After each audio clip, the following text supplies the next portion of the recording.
मंडळी नमस्कार. फार वर्षापूर्वी माझी आजी पंढरपूरच्या वारीमध्ये गेले होते. तेव्हा ती चुकली. त्याचंच वर्णन या कवितेमध्ये केलेलं आहे. चला तर, शीर्षक आहे आजी. चुकली होती आजी माझी पंढरीच्या वारीत. चुकली होती आजी माझी पंढरीच्या वारीत.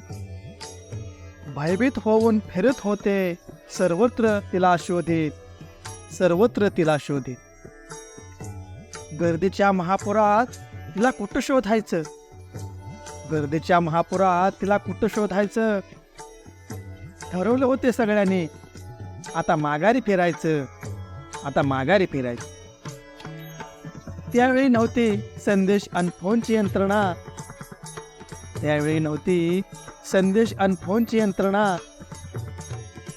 मनोमनी करत होती बिचारी पांडुरंगाकडे याचना, बिचारी पांडुरंगाकडे याचना. बघता बघता रात्र संपुनी सकाळ झाली, बघता बघता रात्र संपुनी सकाळ झाली. सकलांच्या मनी एक आशा पालवली, सकलांच्या मनी एक आशा पालवली. निघाले होते सर्वजण देवदर्शना रांगेत, निघाले होते सर्वजण देवदर्शना रांगेत.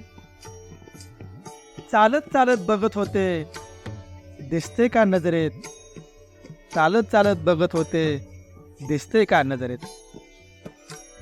बसली होती मंदिराजवळ खुशाल आनंदाने, बसली होती मंदिराजवळ खुशाल आनंदाने. रुक्मिणी रूपी सखी भेटली तिला सुदैवाने, रुक्मिणी रूपी सखी भेटली तिला सुदैवाने. अगाध महिमा तुझा श्रीरंगा, तुला कृष्ण म्हणू की काना. अगाध महिमा तुझा श्रीरंगा, तुला कृष्ण म्हणू की काना. म्हणून म्हणतो विठ्ठल विठ्ठल म्हणा, हा जन्म नाही पुन्हा, हा जन्म नाही पुन्हा. धन्यवाद.